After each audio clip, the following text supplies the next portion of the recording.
मेरे प्यारे बच्चे, मुझे ज्ञात है कि वर्तमान में आपके रिश्ते में सब कुछ दर्दनाक रूप से समाप्त हो गया है। यह रिश्ता जो आपको दुनिया के सबसे भाग्यशाली इंसान होने का एहसास कराता था, आपके सामने कांच के एक कलात्मक टुकड़े की तरह टूट गया और आप उसे बिखरते हुए देखते हुए भी कुछ नहीं कर सके। आपके पर्सन ने बिना कोई वास्तविक कारण के ही इस रिश्ते को समाप्त कर दिया। मैं जानता हूँ मेरे बच्चे, तुम अंदर तक टूट चुके हो और गंभीर दर्द में हो। आपको अपने पार्टनर से यह व्यवहार के कभी उम्मीद नहीं की।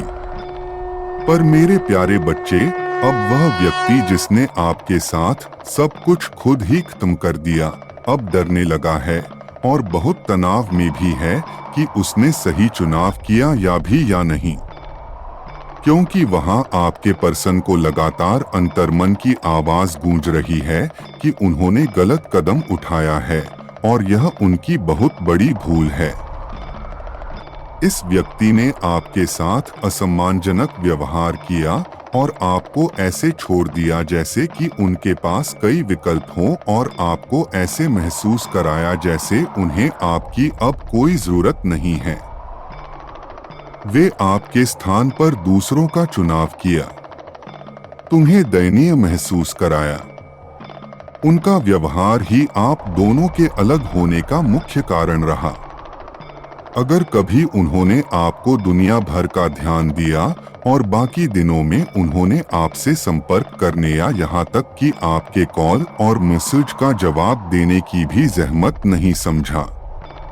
आप में से कुछ के लिए मैं यह भी देखता हूँ कि जब आपने चीजें खत्म कर दिया है, फिर भी वे अपने सोशल मीडिया पर कुछ ऐसे चीजें पोस्ट करते हैं जिससे आपको यह आभास होता है कि या तो आप दोनों अभी भी साथ हैं या वे इस संबंध से अब तक भी आगे नहीं बढ़े हैं, जो अभी भी आपको भ्रमित करता है।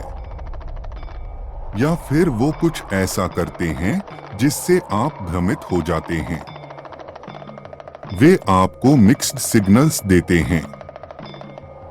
इस कारण आपको आश्चर्यचकित कर सकता है। हो सकता है कि उन्होंने इस रिश्ते को समाप्त कर दिया हो, लेकिन वर्तमान में वे उस क्षण पर वापस बार बार याद कर रहे हैं जिस पल उन्होंने यह निर्णय लिया था कि इस रिश्ते को खत्म कर दिया जाए, और अब हर पल वे पश्चाताप कर रहे हैं।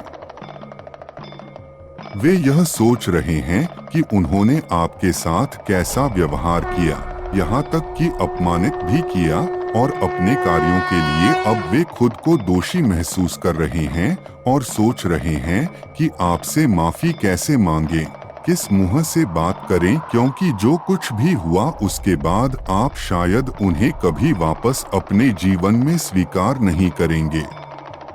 साथ ही उनका अहंकारी स्वभाव भी इस रिश्ते में मुख्य रुकावट है मेरे बच्चे। वे अब बिल्कुल भी सो नहीं पा रहे हैं, इंसोमिना से पीड़ित हो रहे हैं, और वे इस बात से भी चिंतित हैं कि अब आपसे कैसे संपर्क किया जाए और चीजों को ठीक कैसे करें।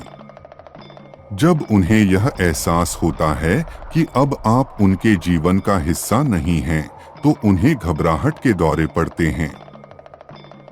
वे आपकी ओर कदम बढ़ाने और आपसे संपर्क करने के लिए हर संभव साहस जुटा रहे हैं और अपने व्यवहार के लिए माफी मांगना चाहते हैं और आपसे इस रिश्ते में एक नई शुरुआत का अनुरोध कर रहे हैं।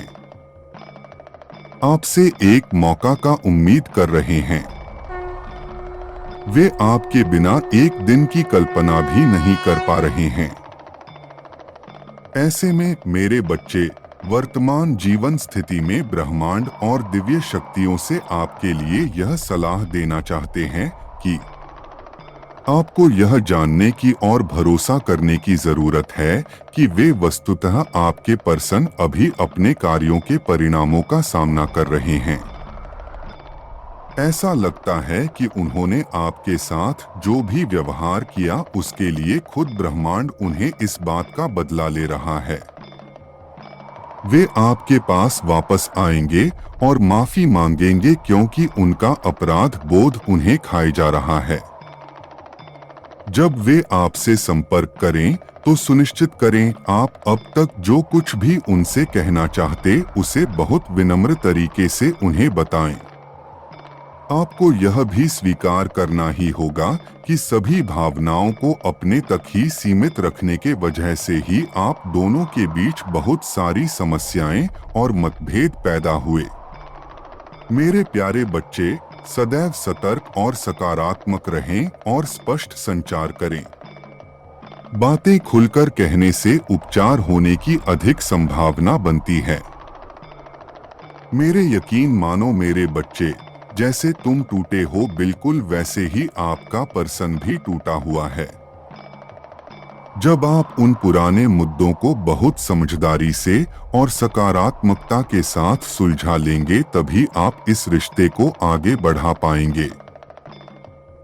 हमेशा याद रखें कि वो आप ही हैं जो इस रिश्ते का नेतृत्व कर रहे हैं और संपूर्ण ब्रह्मांड और दिव्य शक्तियां और एंजल्स हमेशा इस रिश्ते में आपका मार्गदर्शन कर रहे हैं। समय समय पर आपको दिए जाने वाले मार्गदर्शन के लिए ओपन एंड रिसेप्टिव रहें। ऑप्टिमिस्टिक बने और लवेबल बने, क्योंकि आप सच्चे प्यार के योग्य हैं। हमेशा पूरी विश्वास एवं सकारात्मकता के साथ प्रार्थना किया करें क्योंकि आपकी हर प्रार्थना सुनी जाती है। मैं हमेशा तुम्हारे साथ हूँ मेरे प्यारे बच्चे।